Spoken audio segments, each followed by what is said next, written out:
right, Max, let's begin our series of high school football post-mortems. Here, we're in January. We're all still kind of feeling we're only 25 days removed from Texas high school football season, if you can believe it. But we're still kind of in the afterglow of Texas high school football season, and we want to make sure we put a bow on the 2017 Texas high school football season because, in a lot of respects, starting February 1, which is when UIL realignment gets announced, right? That's when we're really going to kind of forget about 2017. Starts, yeah. The new season starts really on February 1st for us. So we want to make sure that we put a nice big bow on the 2017 Texas high school football season. Going to go class by class and break down what happened, why it happened, what surprised us, what didn't. We're going to start with Class 6A, Max. Our Class 6A post-mortem for the 2017 Texas high school football season. Let's get an overall take on it. What is the state rather of Class 6A? And what I came up with is that the Titans still reign. Yeah. I still believe that in a lot of respects, this is still a classification that is run by the same handful of programs. Right. However you want to sort out what those handful of programs are, it's still run by Allen, Katy, Lake Travis, Westlake, a few others that are still up at the top of Class 6A, and the road to the championship goes through them. Yeah. That was still the case in 2017. Even though we had a couple of newcomers in the Division II title game, right. and deep in the playoffs, we had some kind of new faces. Even though we had that, I will tell you that I still believe that this is still the land of giants in the sense that you've got the same few programs that year in and year out are the teams to be reckoned with. Now, some of them fell off and some other ones replaced them. Yeah. But overall, I don't think we saw much of a fundamental shift in what the largest classification is all about. Yeah. I think that's more or less my overall takeaway for Class 6A.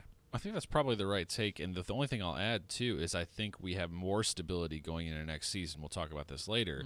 More stability going into next season than we did last season and coming to the last one. Yeah, I will tell you that a lot of those teams are bringing a lot of their guys back, at least a lot of the important guys. Now, we'll see how that all shakes out, and that's why they play the games, baby. Right. But I will tell you that, for me, the Titans are still reigning in Class 6A. Yeah.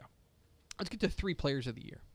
3 players of the year, 3 guys who stood out that I think deserve to be in the conversation for 6A Player of the Year.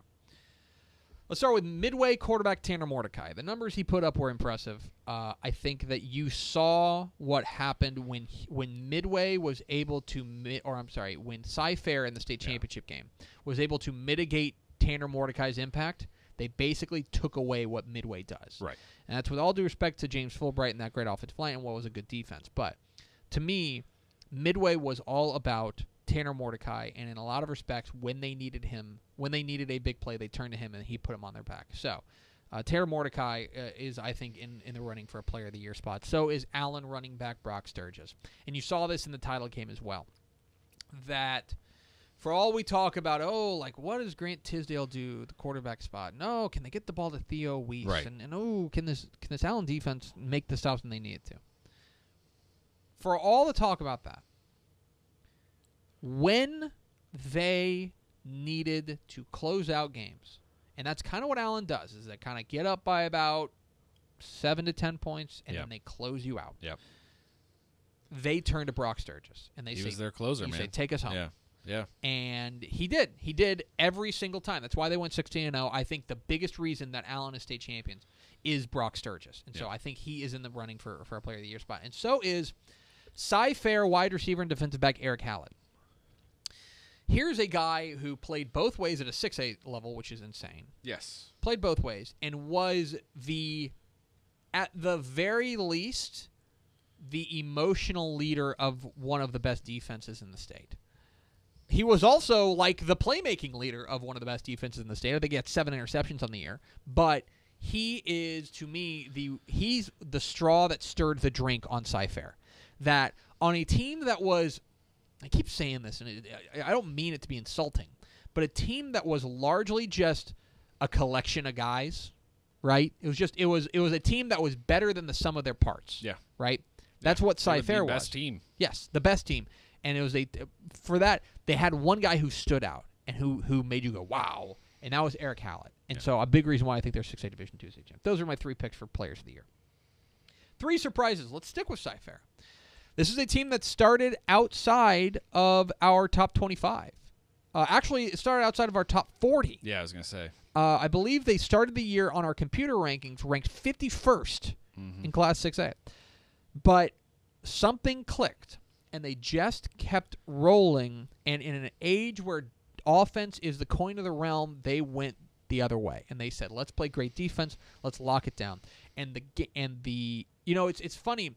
When they dropped down to the Division II bracket, which I believe happened in like week 10 or something, it was late in the season. I remember getting a text from Matt Stepp and him saying something like, they're going to win that region. Yeah. Like, they're now the favorite to win that region in 6A Division II, Region 3. Sure enough, they did. Yeah. But I think we all kind of figured, okay, well, Westlake's coming. They're going to see Westlake in the semifinal. It's probably the end of it. But the defensive performance they put up in back-to-back weeks against Westlake and Hewitt Midway stellar is impressive. Yeah. And they were I think that was one of the big surprises. Another big surprise was Longview. Yeah. Longview, Lobo up, baby, because a team that came tantalizingly close to a state championship game. The Lobos were really impressive, and it all turned when they started getting the ball more to their quarterback, Haynes King, the sophomore. Yeah. When he came in, then all of a sudden there was a new spark on this team. Yeah. And they always had playmakers in defense like Jalen Lane back there. But when they brought in Haynes King, they had a new spark. And they were able to run the ball. And suddenly this kind of old school mentality Longview team, which is always predicated on let's play great defense and let's run the ball. All of a sudden they had a new threat. And to go 13-2 and make it to a state semifinal and come this close to make it to a state championship game, I think definitely qualifies as a surprise.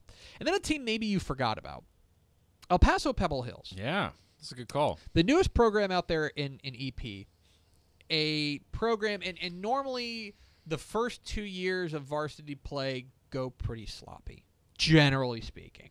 It's tough to be good on. It's tough to hit the ground with feet running. Exactly. Yeah. But to go 8-3 and to make your first playoff appearance in just your second varsity season, I think was super impressive for the Spartans. El Paso Pebble Hills, I think, was definitely one of 6A's biggest surprises. 3 disappointments. Oh, do we have to do this? I'm Greg? sorry. It's so mean. I know. Wolford Friendship, they go 0-10. It's tough to watch. It was hard to watch, and we kind of got a feeling early, like about 2 games in, we're like, oh boy, something might be rotten in Denmark. But it just didn't click for Wolford Friendship this year. Cedar Hill, 4-6. Yeah. I know that they were absolutely devastated by injuries. Yeah. And your first year under Coach Carlos Lynn, there were a lot of moving parts, but I don't know if anybody necessarily saw 4-6. Technically, they're 5-5 on the field because they forfeited one of the games. But I think that either way, 4-6 or 5-5 is a disappointment. Yeah, it's not the standard there. Exactly. And Abilene.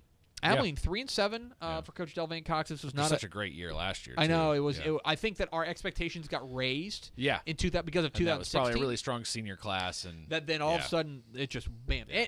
It also didn't help that I think that it was in the district they were in with Keller. Yeah. Those Keller teams. They were better this year. Yeah, they had a nice year. They had a nice year, and so all of a sudden, like what would have been like an average year where you finished 3rd or 4th in district suddenly became like 3-7 and you finished 6th in district. So those are 3 disappointments. Look forward, Max. 3 questions for 2018. All right. First question, what effect does realignment have? Let's just go ahead and we can just carry this over to every single classification. But there's going to be teams moving up to Class 6A that we're going and teams dropping out of Class 6A that are going to add a new flavor to the entire proceeding. Yeah. And we're going to find that out on February 1st, what 6A looks like. But that is the biggest question, I think, surrounding every team. Every team is, what does realignment look like? Who's the next Cy-Fair? Why not Cy-Fair? Why not? Well, here's the problem. It won't be Cy-Fair because now, hate to break it to you, Bobcats fans, there's no way you're slipping past our radar this year. Like next tier now. Yeah. Sorry, guys. But what I mean by that is, who's the team that's going to come out of nowhere, right? I think that it happens every other year or so. Yeah. I would say the last time it really happened was probably North Shore back in 2015. Yeah. A team that maybe we didn't see coming, Right. making it to our, Always a good winning program, state but champion. never Yes. state champion. Are you Exactly. kidding? Yeah. So who's that team? Who's that team that's ready to make that leap? Yeah. Who's that team that is going to start the year unranked or start the year ranked in the 30s? Right. And is all of a sudden going to be hoisting some hardware at the state championship games in December. So that's kind of another question we're going to try to sort out. And finally, can any region grab control? Max, where was the power region of Class 6A this year? It can be either Region 1, 2, 3, or 4, or it can be just a part of the state, if you want to say it. I get. It was there's a lot of parity this year. There was fewer powers. I would, if you press me, I guess I'd say Region 3.